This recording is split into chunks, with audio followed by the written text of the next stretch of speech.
Hi, good evening, and welcome to Piedmonters for Inclusive Education Neurodiversity Speaker Series. Today's topic is how can we identify anxiety and help kids manage it? Piedmonters for Inclusive Education, formerly PRAISE, works to promote an educational environment inclusive of students of all abilities and neurotypes in Piedmont schools to the benefit of all students. We advocate for students with learning differences and disabilities. Our members are parents and supporters of our mission. Today's presentation is being recorded. If you signed up for today's presentation, you'll receive a copy of the recording and it will be posted on our webpage. My name is Fayrouz Abdullah, and I'm on the board of PI. I will be your moderator for this evening. I want to remind you to please keep your microphone on mute for today's presentation. If you have questions, please write them in the chat. We will do our very best to have your questions answered during our Q&A time period, which will be towards the end of our presentation. If you'd like to join our mailing list, please send an email to piedmontpraiseK12@gmail.com. If you'd like today's programming, please donate through the Piedmont Store. We are a parent-run organization, and we are not only committed to bringing programming to our community, but also to giving grants to Piedmont schools. Some highlights from the grants that we gave last year are social emotional learning curriculum, supplies to create a welcoming environment for specialized classroom spaces in the middle and high school levels, materials for PUSD's preschool for students with disabilities, support for Piedmont Park and Rec's adaptive programming, support for the Wellness Center, and other critical supplies for educators like laptops and 3D printers. So when you get a chance, please consider an end of the year donation through the Piedmont Store. And I'm going to go ahead and put a link in the chat when we get a moment. All right. And now I'd love to introduce our speaker for today. I'm incredibly excited to introduce Jamie Roberts. She's a licensed marriage and family therapist and the founder of Equilibrium Counseling Services, a teen and young adult mental health center in Southern California. ECS is a place where all identities and brains are celebrated to build confidence and identity and reduce symptoms of depression and anxiety. Jamie is a neurodivergent therapist. You will find her active across social media. She's an active speaker on neurodivergent and teen topics. Jamie is also AUDHD, which stands for Autistic and ADHD herself, and actively shares her experiences with her later in life diagnosis. She's the author of a book titled Mindfulness for Teen Anxiety, a practical guide to managing stress, easing worry, and finding calm. So welcome, Jamie. We're super excited to have you. Thank you for the wonderful introduction and for having me. I'm excited to be here and be having this conversation. Wonderful. So let's start us off with sort of a general overview topic. What is anxiety? And walk us through the timeline of how it shows up in childhood through adolescence. Well, it's a big question. What is anxiety? But I will start with everybody's familiar with stress. So a good comparison is that stress is very time limited. It starts and stops, and there's a very specific reason it's happening, and everyone experiences it. Comparatively, anxiety, not everyone experiences it. It doesn't typically start and stop. It can go on all the time. It can be generalized, and we always feel anxiety. And there's not necessarily a clear indicator or reason why we're experiencing it. So that's something to differentiate those two in our speak. Anxiety can be biological. It can be situational. It can be environmental. It can be for different time periods of our life, but it is essentially our nervous system reacting to a perceived threat. And it can be a real threat that's perceived. It can be a story that our brain is telling ourselves of what might be a threat or might be perceived as a rejection. And then we try to counteract it with being super aware, super hypervigilant to take in all the information around us that kind of throws off our nervous system. Fabulous. Are there kids who are more predisposed to anxiety than others? Yeah, I would say if anxiety runs in the family, if a parent is anxious, that there's a genetic component, absolutely. We see that it kind of carries over. If it's a really chaotic environment or household or school situation, that anxiety can be shared by the family unit if there's a lot of things being disrupted or changed or a lot of transitions. And then I definitely see with our neurodivergent youth that we are constantly having to overcome different barriers. And when you're often faced with barriers or hurdles or being told something isn't right or you're not doing it well enough, it can create some of that self-esteem and anxiety. So I think that anxiety is often a symptom that comes from ADHD or autism or anything under the neurodivergent umbrella. Yeah. So both. It can be genetic and you can be predisposed. It can be situational from trauma, and it can also be a symptom of other neurotypes and brain formations. Fantastic. And basically, like how does anxiety show up, like when you look at neurodivergent children versus neurotypical children? Like how does it kind of manifest itself? I know that's another big question, but it would be really wonderful if you could sort of walk us through some of that. Yeah, I mean, like overall, this is a really big topic and conversation, and we're squeezing a lot into a short period, but it's great that you're having this conversation to start bringing awareness of what might be going on with your kids. What might be happening differently for neurodivergent kids versus neurotypicals is there are a lot of different demands and prompts and requests being made of neurodivergent kids that might come easy to a neurotypical. So if a neurotypical kid can get up, put on their shoes, tie their shoes, put their lunch bag in their backpack, in that process, somebody who has executive function struggles might get a lot of prompts. Put your shoes on, tie your shoe. Why aren't you done yet? Come on, let's go. Put that in your bag. I already told you twice. And all of those additional prompts and demands can add to that formation of some of the anxiety of kind of it being underlying of, I'm always behind. I struggle with this. Why is this harder for me? Can kind of add to those thought processes or the self-esteem that then shows up for neurodivergent kids. So anxiety and depression are on the rise. I was really surprised to see on one of your blog posts that roughly 1 in 10 children are diagnosed with either depression, anxiety, or ADHD at the age of 18. What are some of the fundamental causes? Like what's changed? Has society changed? Has this always been there? Like what's going on?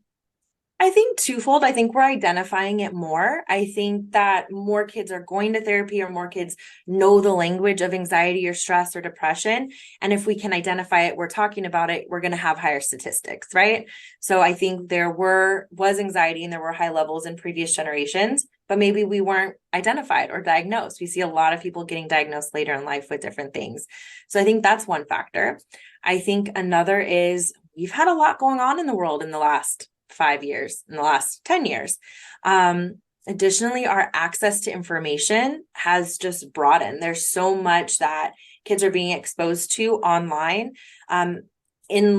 being live streamed, happening concurrently. It's not just what's happening in our community, but what's happening in the state and across the globe.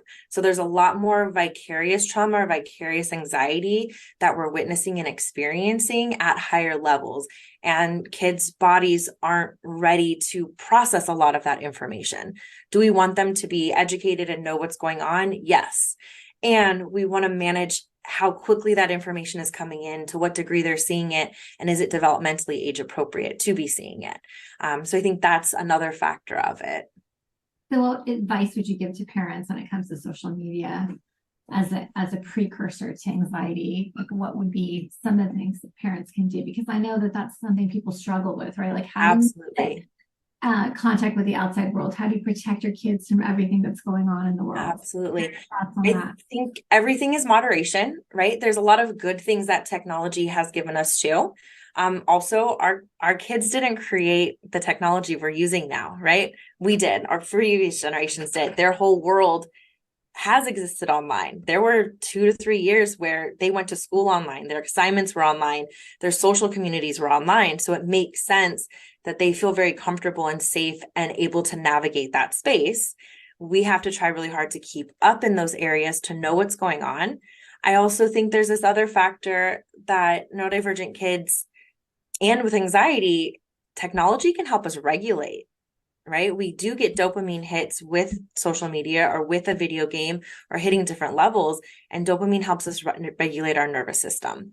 But I think that's where mindfulness can come in, and how am I intentionally using this, right? I'm not just going to scroll mindlessly, but maybe I'm going to upload a bunch of puppy videos. And watching a bunch of puppy videos is safe and can be some of that regulation tool, versus whatever comes up on my feed and being exposed to a puppy video and then a trauma and then a family picture and then something else.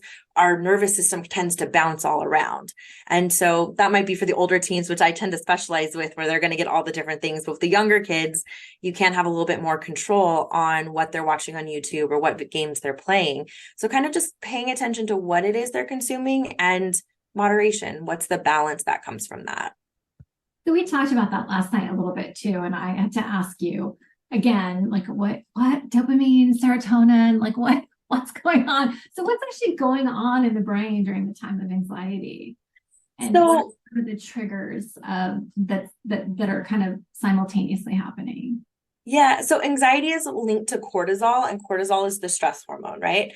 And so it depends on where the anxiety is coming from. We're talking about neurodiversity, so I'm going to go in that direction. But a lot of times, anxiety is a symptom of the ADHD or autism, as opposed to it being the core feature, right? Anxiety being core would be coming from cortisol, but it being a symptom of maybe the ADHD or the autism or executive function as a whole is going to manifest differently.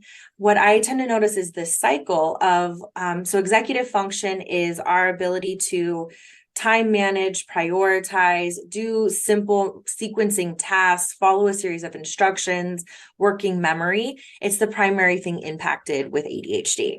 And so if you have a kid sitting in class and this is the internal dialogue, I missed what the teacher said. What am I supposed to do? What page are we on? Oh my gosh, I'm behind. How am I going to catch up? No, there's another step. I don't even know where I am now. That's the anxiety building up. And then it's like, well, I always do this. I'm not good at it. Why do I even try? And then we start to have depression come in. And so if that's the sequencing of thoughts, we can link it back to the executive function, which can be tied to dopamine. Dopamine is the chemical that runs our prefrontal cortex, which is in charge of executive function.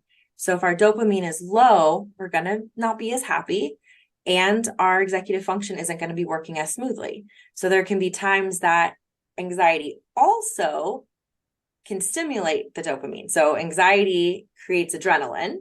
Adrenaline stimulates the brain to create more dopamine, because when you go into shock and adrenaline floods your body, part of that is dopamine to help you regulate. So if now we're self-medicating with anxiety, because think about procrastinating. If I wait to the very last minute and I procrastinated, now I'm flooded with adrenaline because I have to get it done now, and I'm going to pull an all-nighter and I have to work. You've got adrenaline. Now you've got dopamine and your brain can focus.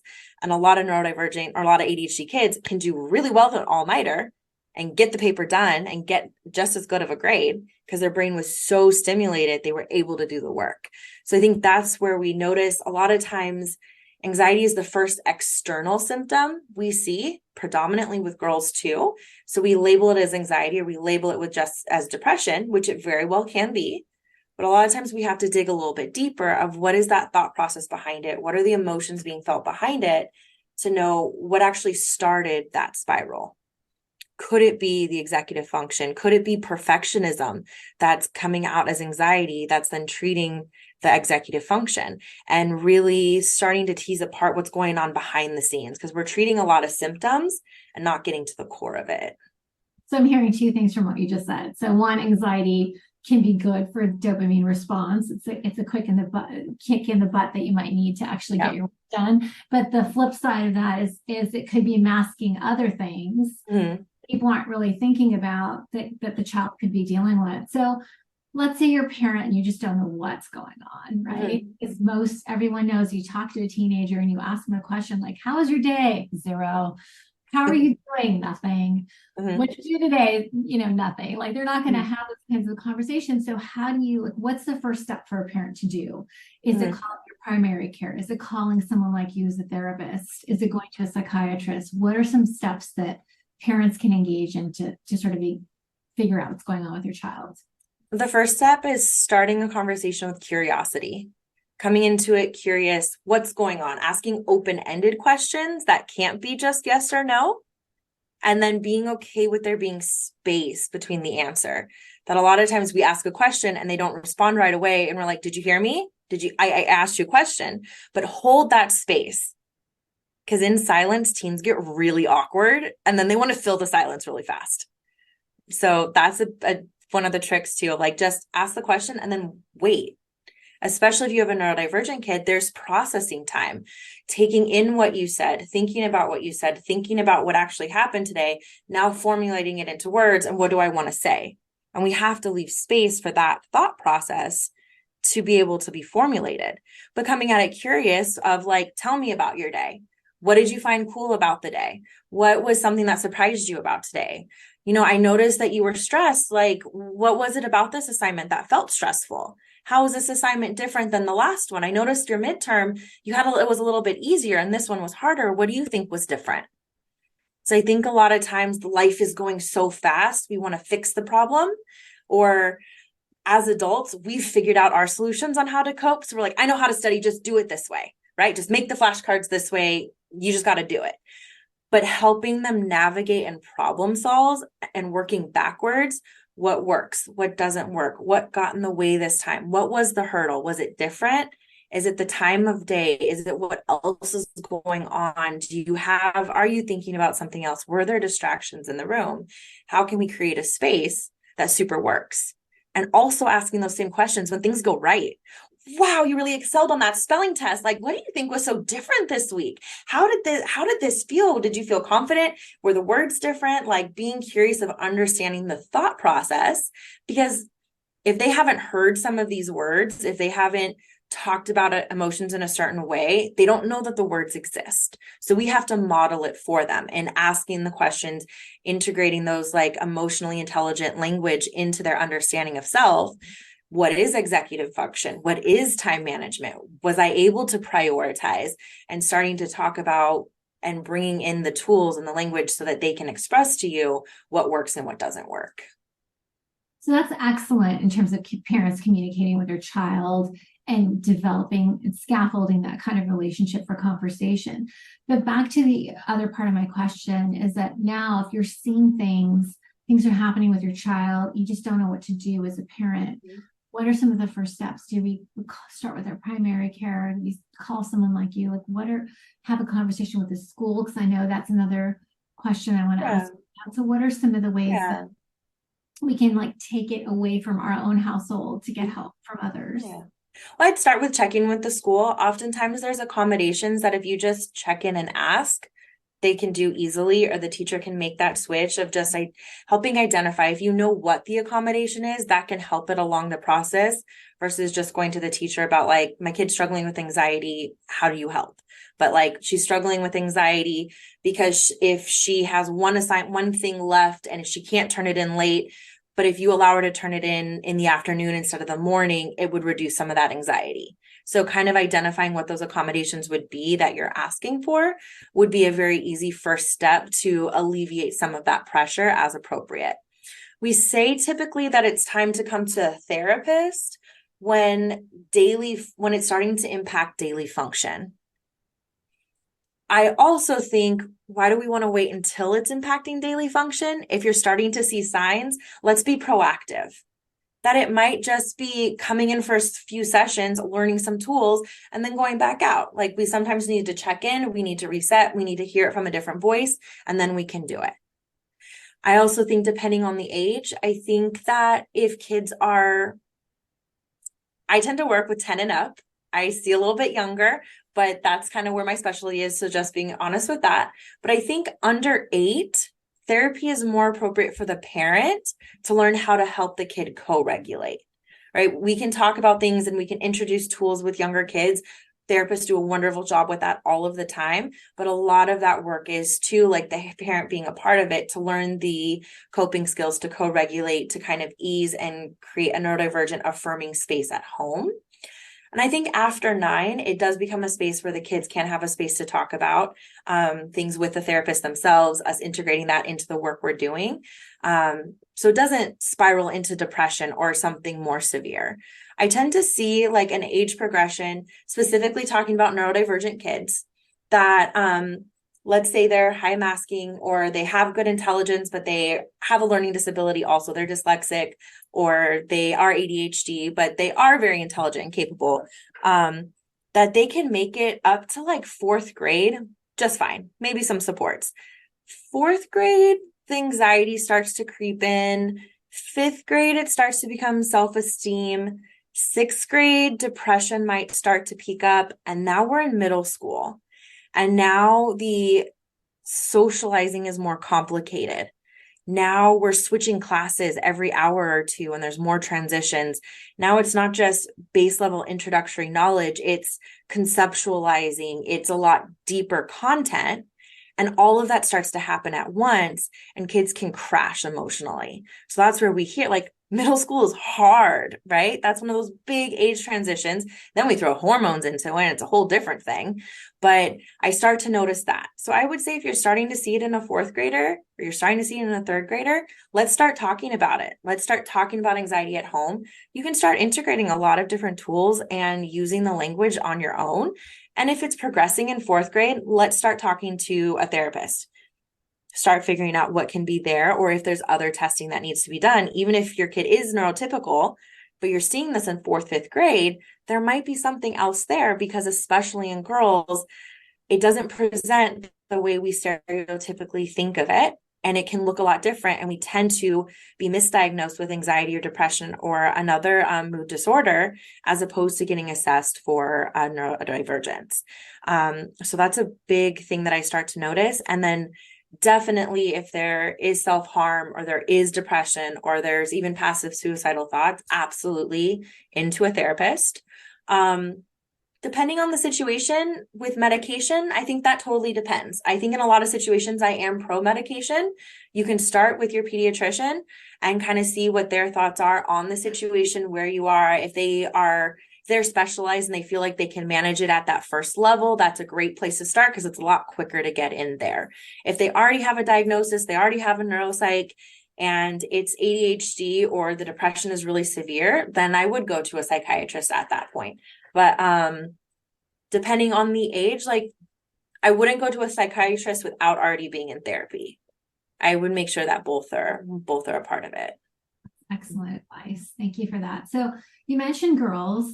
You mentioned girls can show up with anxiety when they might be masking other things. Like, what are some of the things you mind sharing? Some of the things that you might see in your practice or that you've come up with the therapists?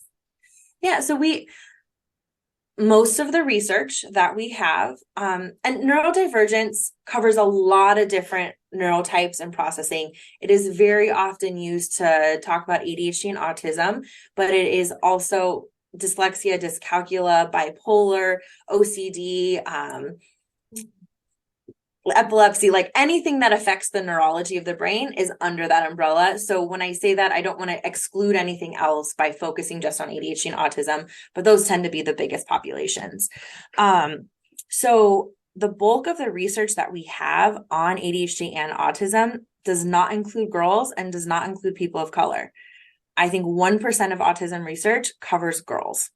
And 80% of ADHD research is boys, specifically white male boys or children. So when the research doesn't include us, the diagnostic criteria doesn't really reflect us. So then it's not really picked up or noticed when we're getting assessments or we're in the classroom or we're seeing a clinician even. So a lot of times women and girls are socialized differently than boys. And we naturally are more communally, socially oriented. So a lot of the time, some of the peer relation difficulties that an autistic boy might have, a girl may not present that way. She might be able to handle a social situation. She might be very social. And so we don't pick up on it in those senses.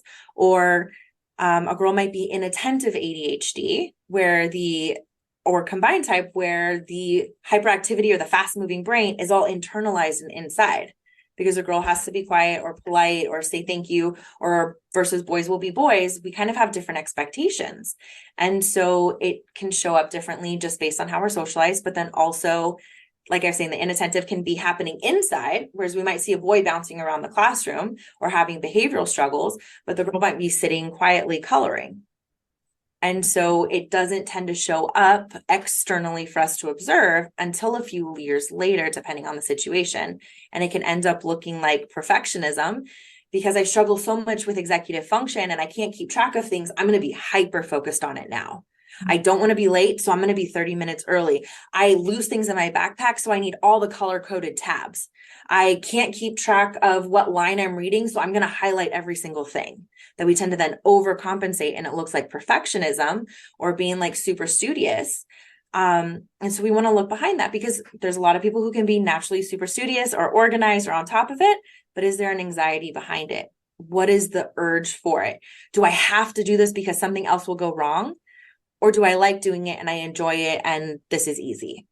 We tend to look at how much effort is being put into something and is the amount of effort matching the outcome. So it could be that you're putting in a ton of effort, or your fifth grader is working on homework for hours on something that should maybe only take an hour and a half. And then the grades are maybe B's instead of A's. And so B's are just great and they're working their hardest. How wonderful. But noticing if they're putting in an extreme amount of effort and the grades or the result aren't recognizing that, what is that disparity coming from? What's going on there that they have to overcompensate in some of these ways?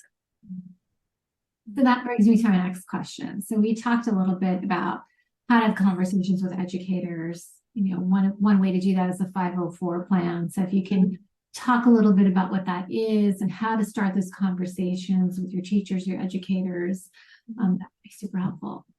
Yeah. So you start with just asking for accommodations, right? If you know what you need, you can just kind of request it. Okay. 504 is That would be also great to know what types of accommodations would make sense as well. Yeah. I mean, common accommodations would be like sitting at the front of the classroom, getting some specific prompts when something is started, being specifically prompt to turn in the assignment versus the overall class. Everybody turn it in on the tray over there. It's, hey, Jamie, do you have your assignment? Let's turn it in together. So those specific prompts.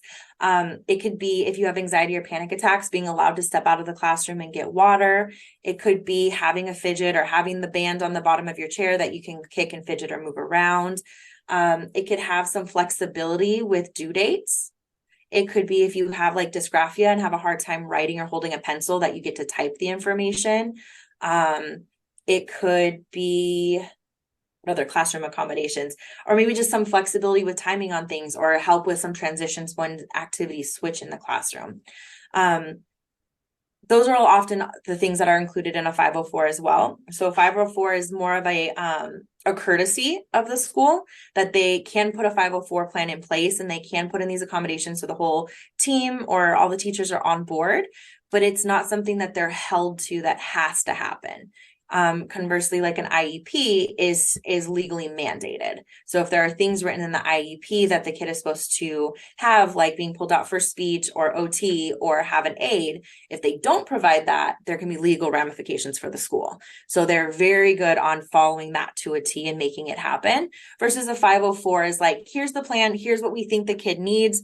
Can we do that? We're going to do the best of our ability to make sure these accommodations are in place. And so it can be a little bit more flexible and you don't need as much paperwork to make that happen.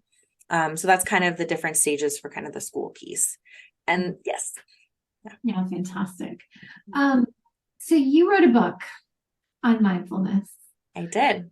And in teenagers. So talk to us a little bit about it. What led you to write it and what are the highlights you'd like to share with us?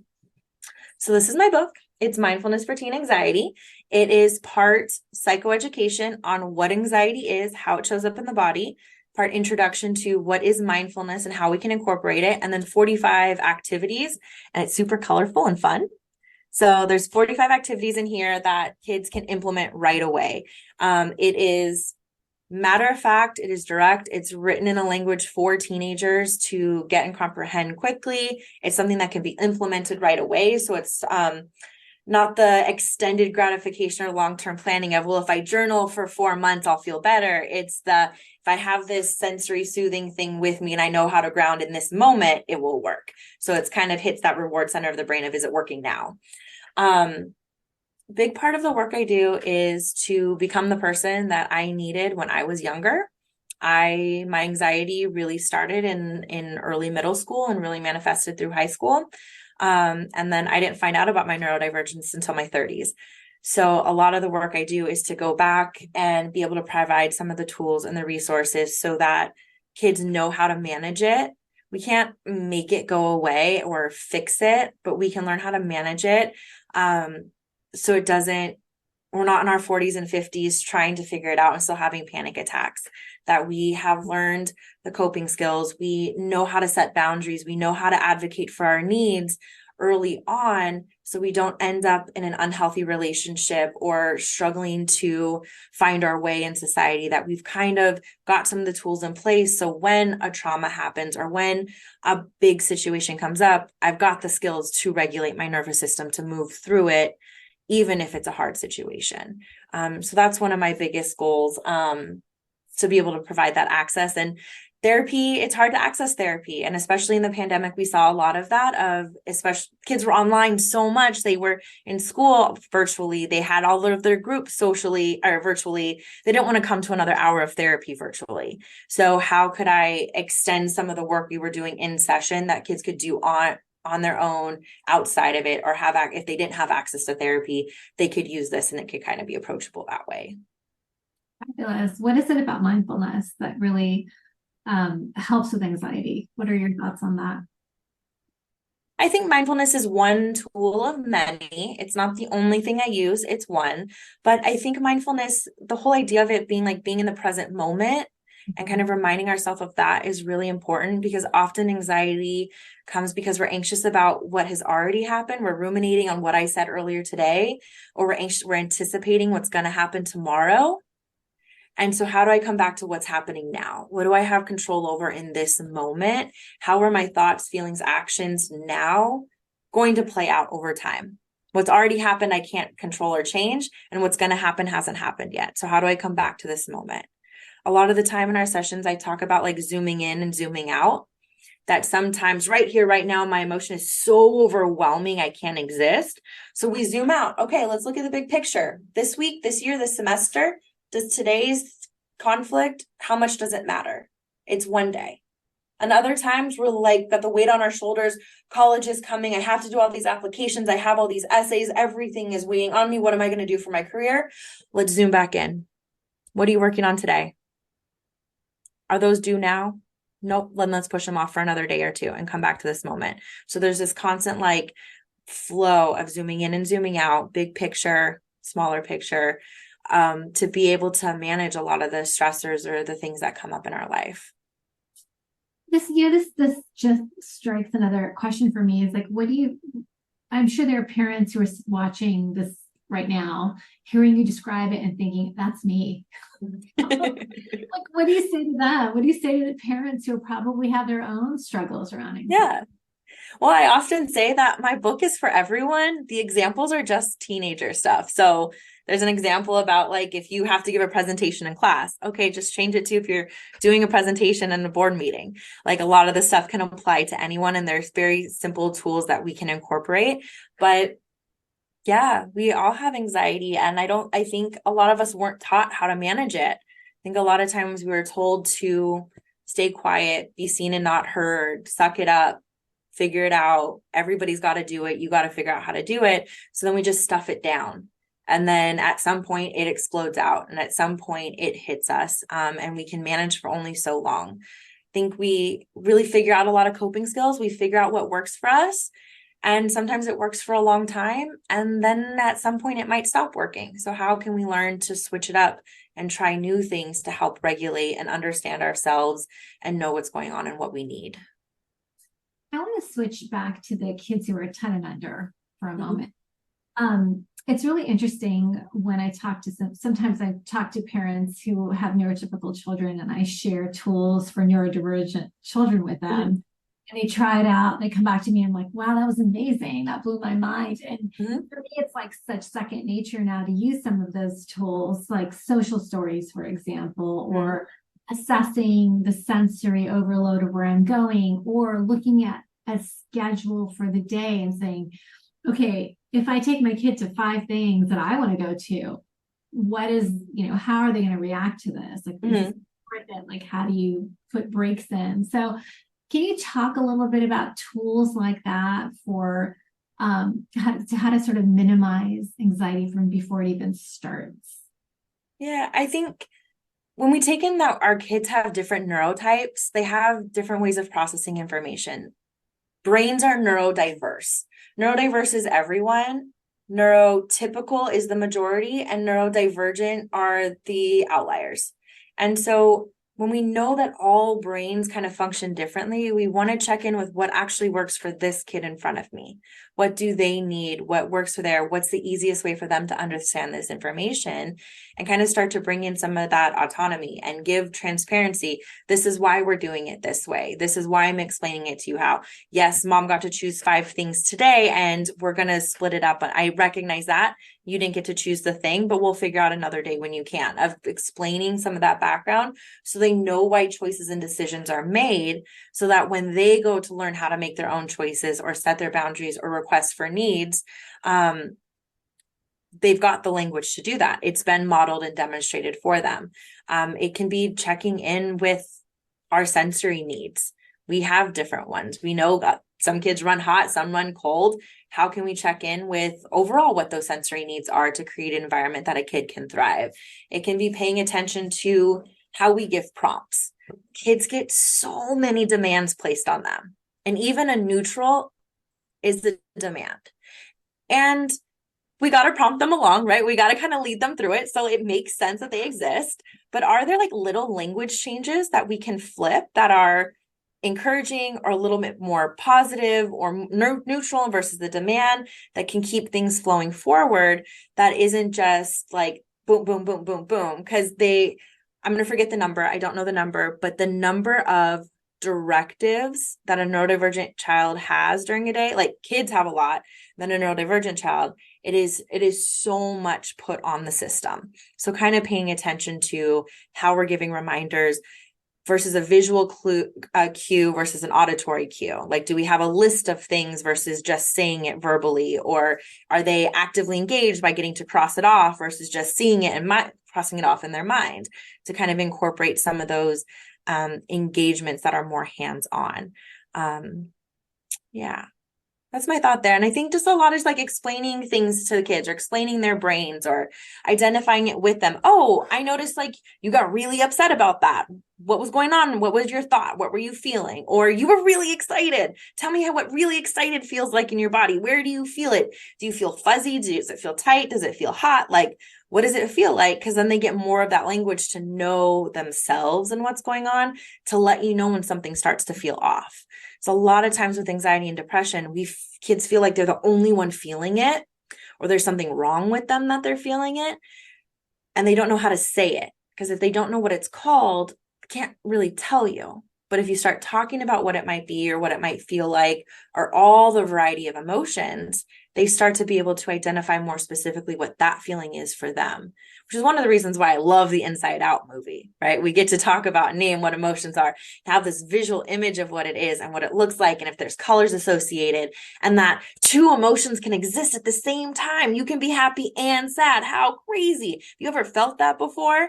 And then do activities that mix different emotions and feelings, so that they know that 2 things can exist at the same time, that they can be confused when it exists, and ask questions about that, and really bringing a lot of curiosity into the conversation. We have a really excellent question in the chat. Yeah.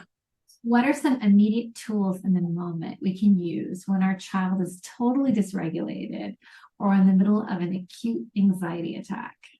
Yes. So in the moment, when it's acute, you can't rationalize. The logical brain is shut off. It's the animal brain. It's the back of the brain. It's the reactive brain that's on. So logic and reasoning isn't going to work. So one of the quick ways, an ice pack to the chest hits the polyvagal nerve and can help reset the nervous system. A cold drink of water, sitting and laying on the floor, putting the body actually down on the floor and helping like physically reset the nervous system. Because when it's in that acute level, we're in fight, flight, or freeze. And so if a kid is in flight and you're holding them back, their body's not getting to express it. Obviously safety first, but do you need to hold my hand and run in circles here to get that out? Do we need to lay on the floor? Do we need the weighted blanket? Go back to the body sensations and how we can reset there, because words may not work right now if they're in that acute space.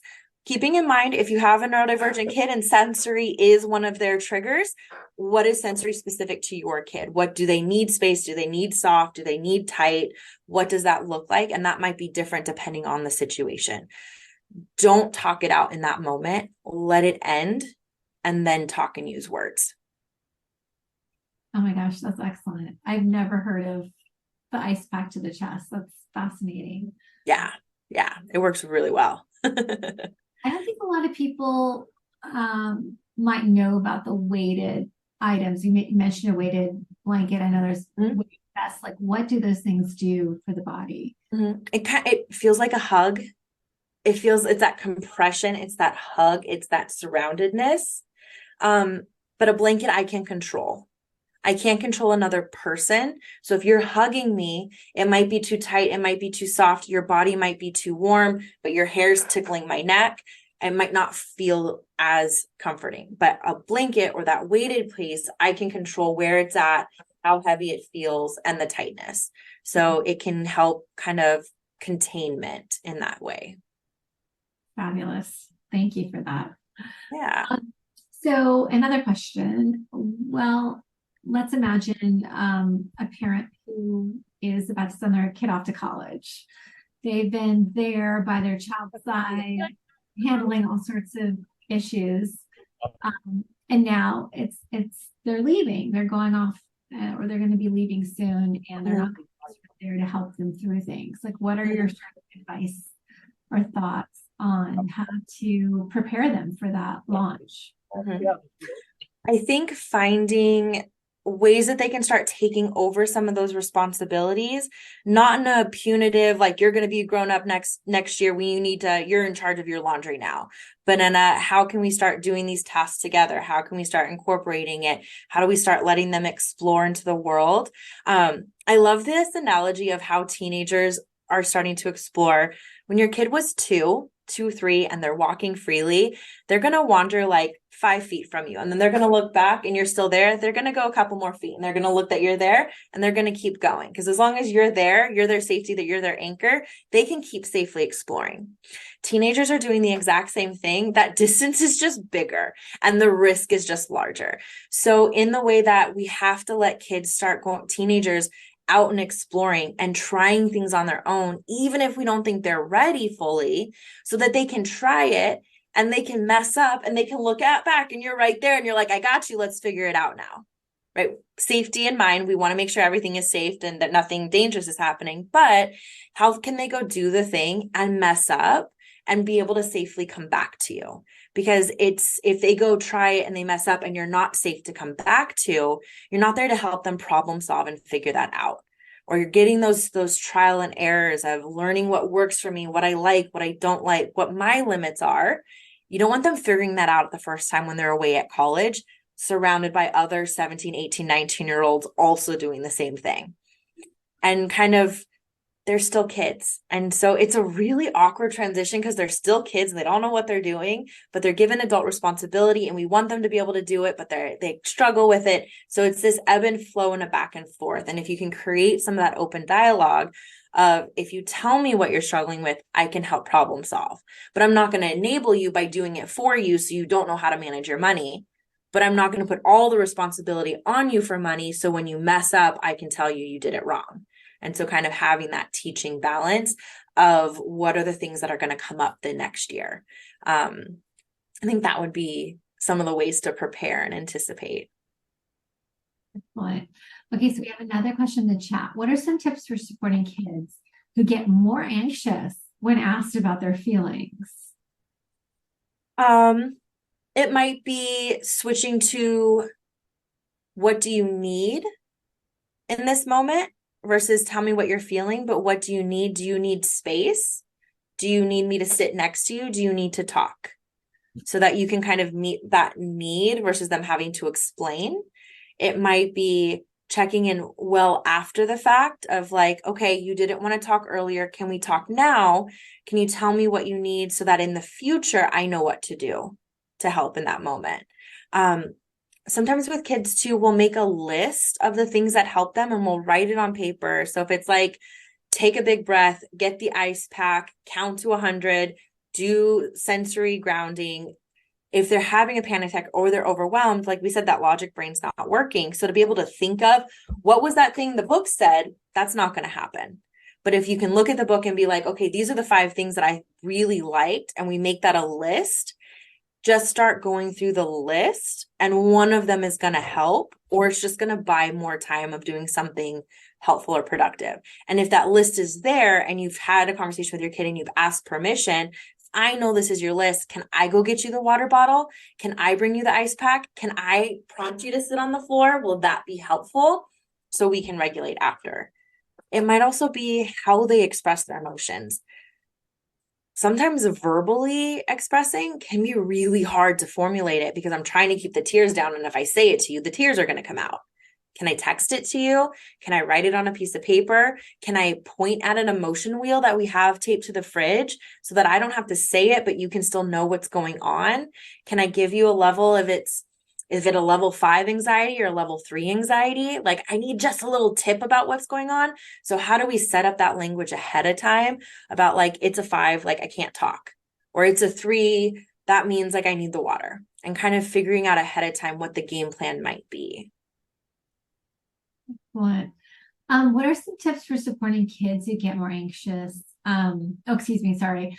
Some other ideas or questions. Oh, any tips for what to look for in a therapist for a neurodivergent child or an autistic teenager? Yes. There is a website called ndtherapist.com. It is a directory of therapists who are neurodivergent themselves. And so there's a lot in California. So that would be a good place to start because they've already kind of been vetted and checked or identified themselves. Also, kind of looking at the language that they use on their profile. It's not just that they say, I work with ADHD, but is there a description of how they work with it or what their belief is behind it or what that philosophy is? Because a lot of people can just click it on psychology to say, yep, I work with that. That doesn't mean they're affirming. So you can ask some specific questions when you make a call or an email about like, what are your thoughts on this? What have you read this? Or my kid presents this way. How have you worked with somebody like this before? To kind of get a little bit more of that, looking specifically at the language and how they're talking about their clients or how they're talking about neurodivergence can give a lot of insight if they're just using a buzzword or if they actually understand it. Excellent. Thank you. And then also when picking a therapist, it's a mutual process. If you go to a therapist and your kid's not connecting, if it's not the right fit, find another one.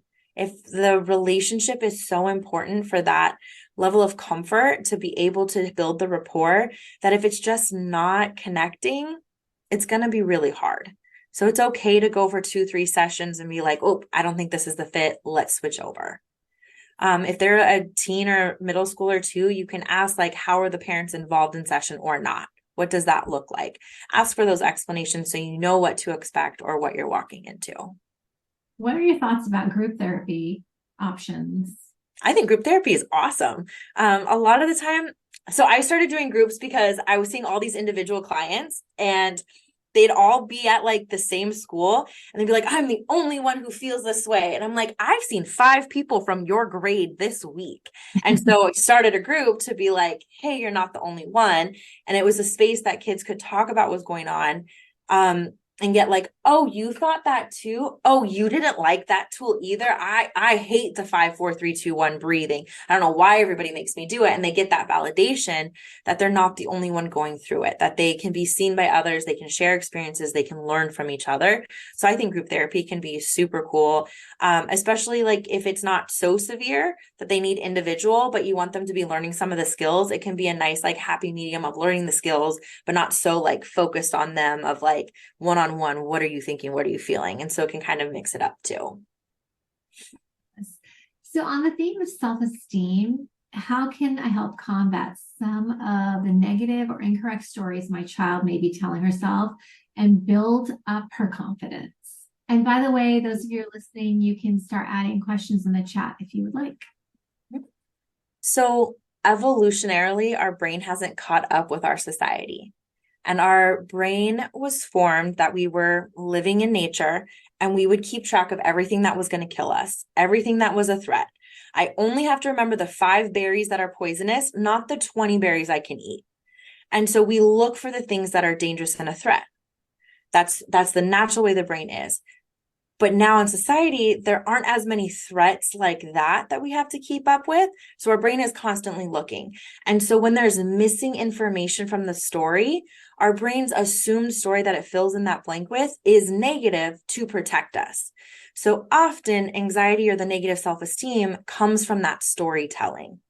Well, she hasn't texted me back yet, so she must not want to be my friend. All of my friends hate me. Or is she busy? Was her phone taken away? Is she at practice? And that's why she hasn't responded. What are some other things that might be coming up in there? And so coming back to fact finding, what are the facts of the situation? If we don't know a fact, is there a way we can find out a fact? Can we ask the person? Can we clarify? Can we look it up? And if I have the facts, that gives me more information. So my brain's not making up a story. And so sometimes I'll check in with kids of their, whatever the self-esteem thing is like, is that a story or did somebody tell that to you?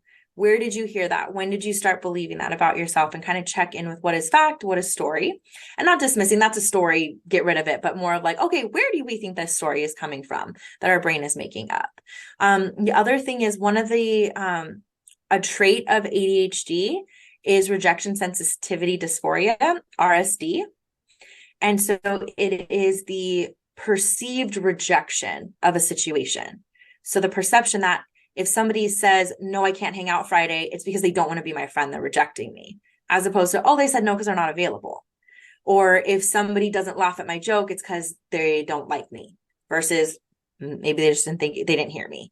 And so we have to pay attention to that with ADHD and autism about, is this a perceived rejection? Is this a real rejection? Can I get clarification on it? Or is it a fear of it could happen? So I want to control the whole situation and be a people pleaser to make sure nothing goes bad. And how we can kind of combat some of those thoughts, give the confidence, ask for needs, set boundaries, and understand what boundaries and healthy communication is. That sounds a lot like automatic negative thoughts, which is sort of in the hallmark of imposter syndrome, because I teach workshops on imposter syndrome. And I feel like it really manifests itself early in childhood, not careful about promoting growth mindset early on. Imposter syndrome is really common with neurodivergence because so often we're told that our natural thought process is wrong. And especially if you're undiagnosed autistic and you're told, and I tell you my sweater's itchy and you're like, no, it's not, it's fine. You're overreacting. You're telling me to not believe my body and the cues my body is telling me.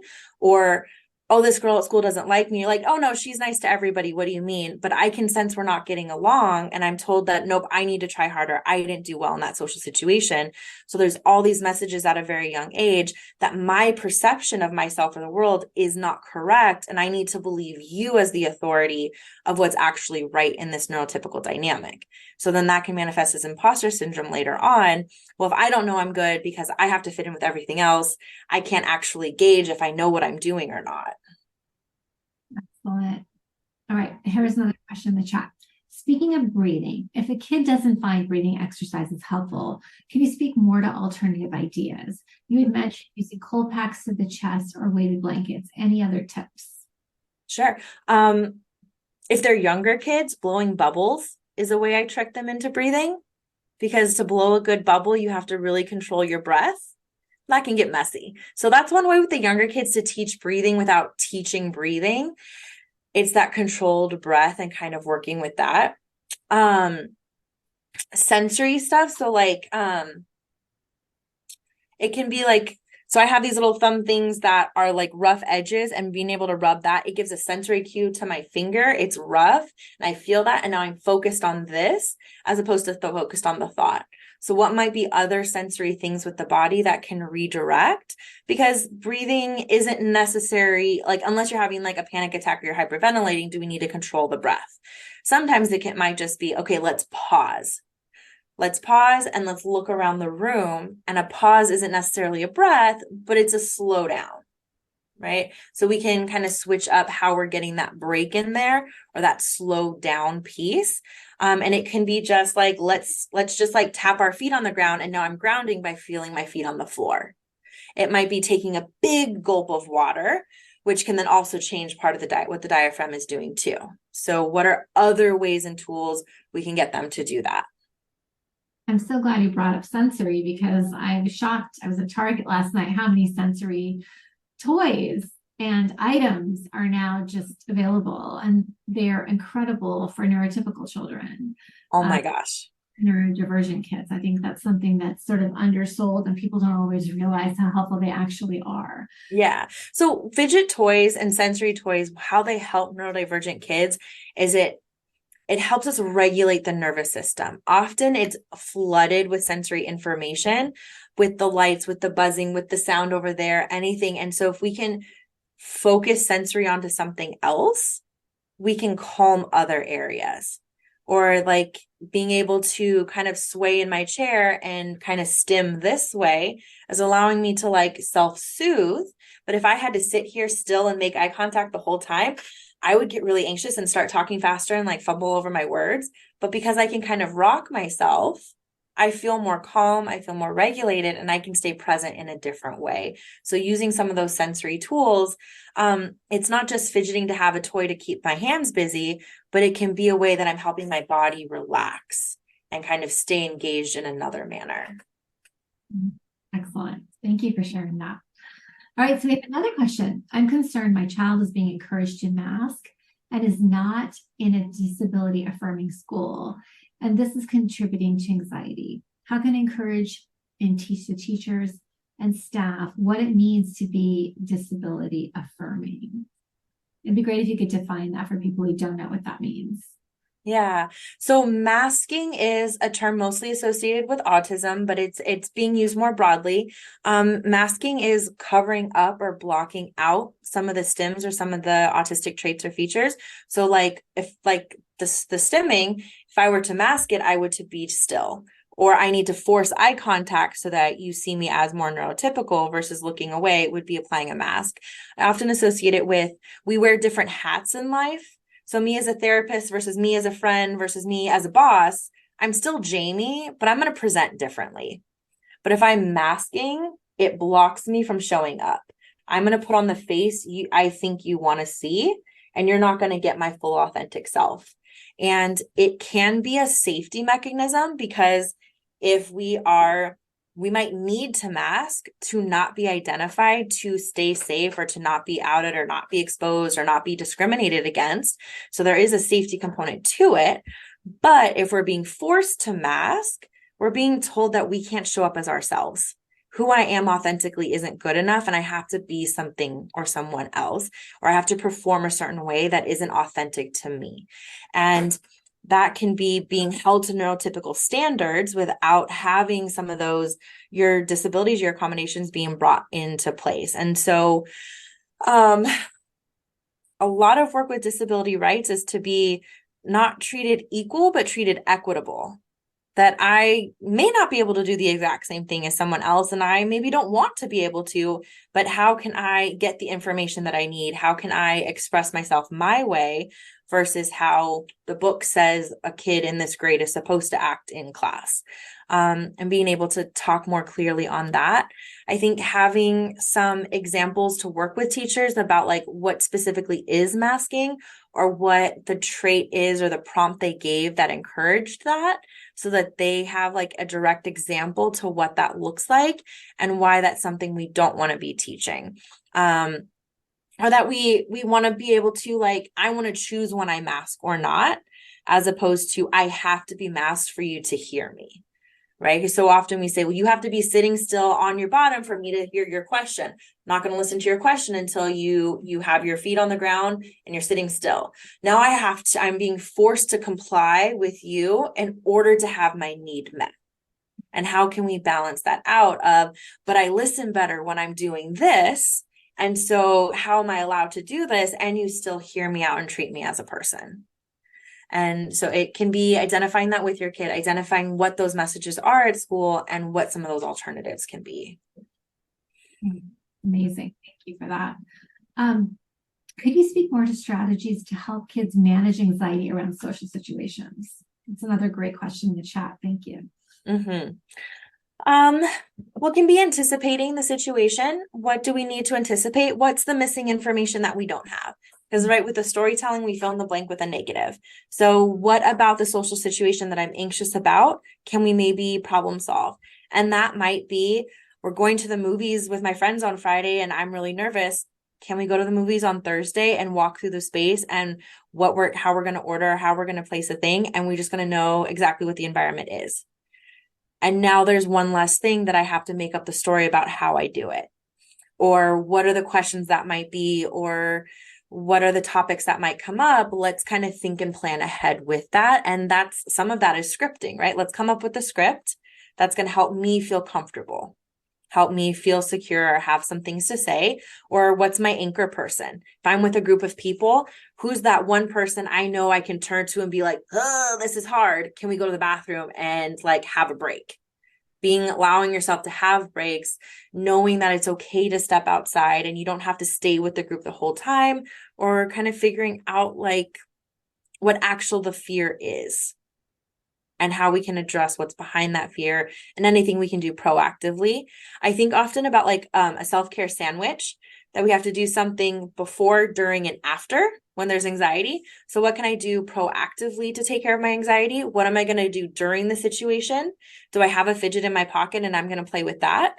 And what am I going to do after? So after the whole event, how do I decompress and recharge? So to be able to have that whole thing ready to go when there is a social situation that I know specifically is going to be difficult. Great. All right. So one more question in the chat. Can you talk about what anxiety looks like when you have an autism and an ADHD diagnosis? Like how those things separately or together? Together. It looks like it's together, all three. Oh, I mean, it could be, that's a big question. That's going to depend on a lot of things, but the anxiety can come from, ADHD and autism can balance each other really beautifully. The way ADHD is disorganized and autism likes routine can kind of help, but also the way ADHD likes spontaneity can really disrupt the routine of autism. So kind of figuring out might be coming, again, we're getting back to the source versus the symptom, not just how do we treat anxiety, but where is the anxiety coming from? Like being able to pay attention if we're extra repeating things or we're extra stimming, or maybe we have certain stims we do to regulate versus when we're excited, how can we start to pay attention to what that looks like differently? It could be, depending on the kid, that they get quieter, or they get more isolated and we're not seeing it on the outside. It might be in getting more reactive or snipping or blunt with the words. And sometimes we might be like, you're in a bad mood. Why are you like, don't be disrespectful, but like, oh, why are they responding differently? Are they dealing with something that they're suppressing, that it's coming out like that because they're already at their limit? And starting to pay attention to some of those things. A lot of times I think of some of the perfectionism that I have to perform at a certain level and I'm not. And so what is that starting to spiral into? And that can be one of the struggles with both ADHD and autism and together, of like, there's a lot of expectations that are really hard for us to meet, or we're working hard in a lot of different capacities. And that's draining. That is exhausting, the amount of things we have to change or adjust, or the amount of like willpower it takes to force ourselves into doing a task can be really exhausting. And the idea of having to do that again or for another thing can be really daunting. So then I just avoid it. And so it can be a lot of avoidance. It can be a lot of procrastination. And what else are other ways it can show up? Yeah, I think those are some of the bigger ones. That's a pretty broad question, but I think it's all back to what's behind it. What's going on? Do we know that this is going to be stressful? I'm not seeing the stress on the kid, but how do I check in about it? How can I be curious or kind of start to gauge it and start to track what tends to go on, because even naturally our body has different dopamine levels. We have higher dopamine at different times of the day. And so maybe we notice at a certain time they're more anxious versus more regulated. And how can we track that? Especially if you have a menstruating female teen. Dopamine and estrogen are linked. And so when estrogen is low, dopamine is even lower. So that week before the period, it's not just moody. It can also be less dopamine in the brain. So they're more scattered. They're more reactive. They're harder to soothe. And how can we help keep track of that too, about when there's different times of the month, the day, the week, the year that are more taxing? An interesting question in the chat. I have a 9-year-old daughter. There's a lot of mean girl behavior going on in school, and she is coming home with really high levels of anxiety. It's starting to show up in other aspects of our family life. She's acting out at school. I'm kind of at my wit's end. Any advice? I bring it back to the school, like every time, that if there's mean girl activity happening, how are they intervening? How are they breaking that up? Are they aware it's going on? While it's maybe doesn't totally fall into bullying, it's obviously disrupting, right? If there's stuff happening at school that the child's getting noticed on, it's spilling over. Really validating her experience, that is hard, that's not okay, that it's not appropriate that adults aren't stepping in, that it makes sense she's having these emotions, so that it doesn't keep spiraling about like, why am I feeling this way? Why am I getting in trouble? Like helping bring the language to that you get it and you validate it and that it is real.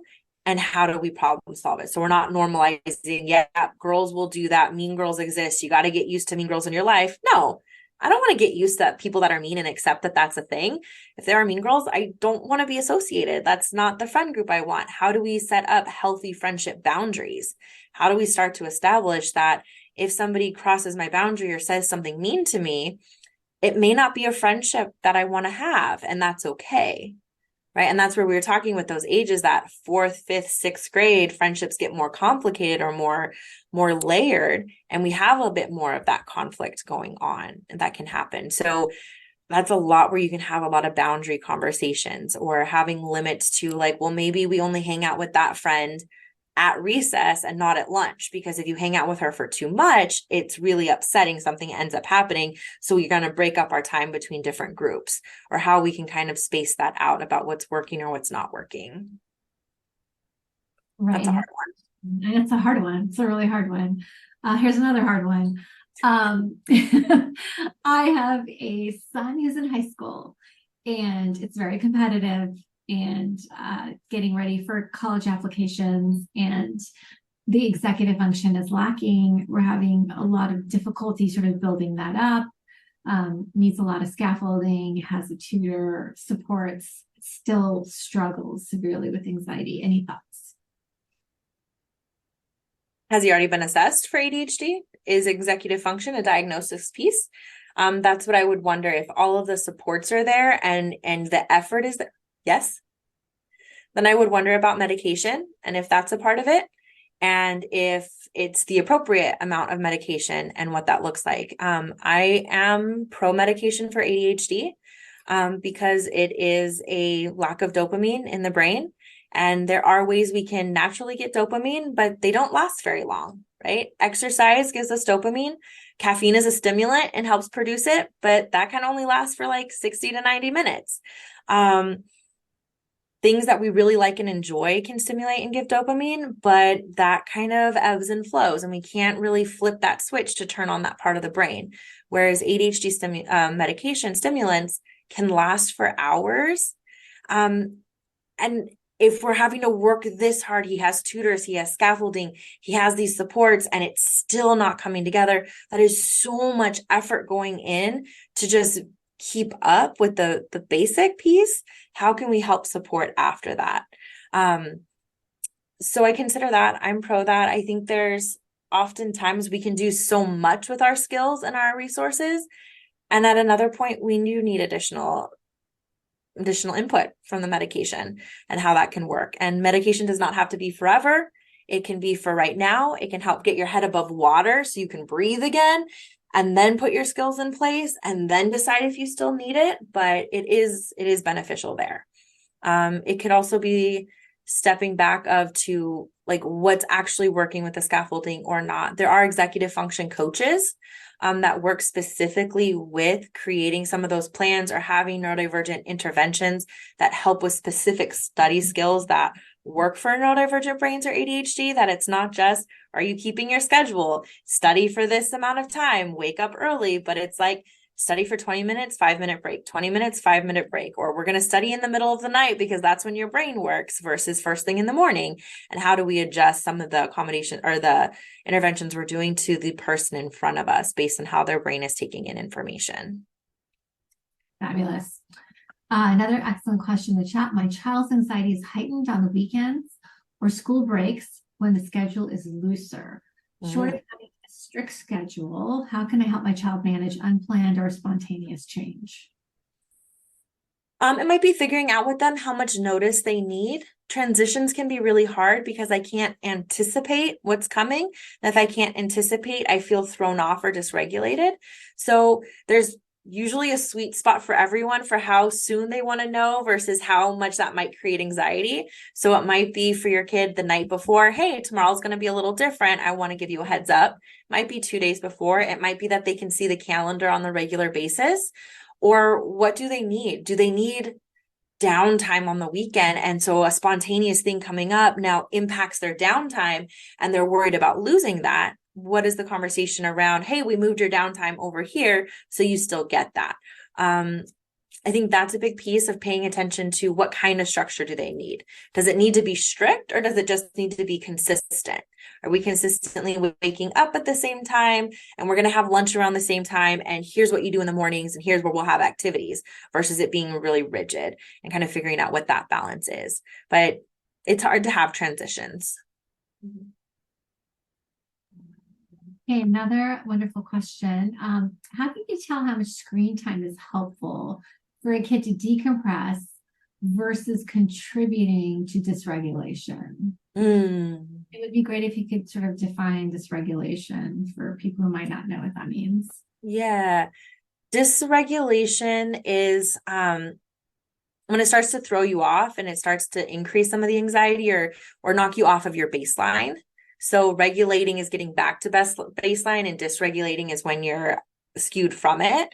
That might be a trial and error thing of let's start tracking your screen time and paying attention to what you do. Like just start as a tracking place. We're just going to collect data. We're going to collect information about each day, how much you have and what specifically you're using and how you're feeling that day. And then just kind of keep track of that. And maybe we notice certain activities they're doing online are regulating versus other activities are dysregulating. Or maybe it's a threshold of after 45 minutes, it now becomes dysregulating. How can we kind of start to gauge that and have it be a process with them? So it's not just, I'm making this hard rule and you have to abide, but we're going to come to this decision together. How are we checking in with it? What are the gauges we're using to decide what that is for you specifically? And that might also change day to day. If I had a really stressful day, I might not want to speak the rest of the night and I need to disassociate and disappear. And sometimes that makes sense. And other times, if it was a good day and I just want to go online because I'm excited and fun, that might bring me down. So how can we gauge where they are before they even start screen time and where they are after screen time? That's excellent. Excellent advice. So here's another question. Advice for starting a productive conversation with your child's teachers if your child feels anxious about going to school in the mornings. Back to what's at the core of it. Why are they anxious going to school? Is it getting to school? Is it the rush out the door? Is it the start of the day? Is there an expectation when they walk in, they have to turn in their homework immediately? What is the anxiety of showing up? Is it going to school or is it just the morning process? I had a client who was 9 years old, was having panic attacks every morning on the way to school because was so worried about being late and then they'd see the line before drop off and he'd just start panicking. So mom talked to the school and asked for a 15-minute grace period. They were like, nothing happens in the first 15 minutes of the school day but attendance. Give him a 15-minute grace period so we don't have to worry about that initial traffic and that he won't be in trouble if he's 15 minutes late. Just giving him that verbal permission to be late, he never was. Not once did they have to use that grace period because what he was worried about was being late. And when he got the permission that he wouldn't be, it alleviated a lot of that. And they had a lot smoother time getting out of the house in the morning, getting in the car. He wouldn't panic when he saw the line. So kind of figuring out what that piece is. Is it the greeting? Is it the first steps? Is what's going on there to then be able to describe and talk about it. And when we talked with the school for that accommodation, because they said they've never done that before, it's not something they can give everyone. We said, well, let's try it for 2 weeks and see what happens. If after 2 weeks, he's 15 minutes late and still having panic attacks, well, then this wasn't probably the right support. But if he isn't and it's going smoother, then we know it's working. And they totally agreed. The way he started the day was absolutely different and it worked. So you can be creative with it and you can ask for a trial. Well, let's try it for a little bit and see what the difference is or isn't. Excellent. Okay, so we have 10 minutes left. Cool. And I'd love for you to share your late in life diagnosis and that story, because I read your blog post and I was immediately inspired by all you had to go through to get to that point. So I think it'd be wonderful if you could share that with us. Absolutely. So my new special interest is working with women who are later in life diagnosed. And part of that is also turning into how do I help girls to get diagnosed at younger ages. Like I said, I received my ADHD diagnosis at 30 and I self-identified as autistic this year at 35. I ran it past my psychiatrist and he was like, yep, that sounds about right. So I've got it confirmed, but not official. And looking back, it explains everything. And I started having anxiety in 5th, 6th grade. I started having depression in high school and having full meltdowns like every fall from the stress, and was on antidepressants through most of my 20s.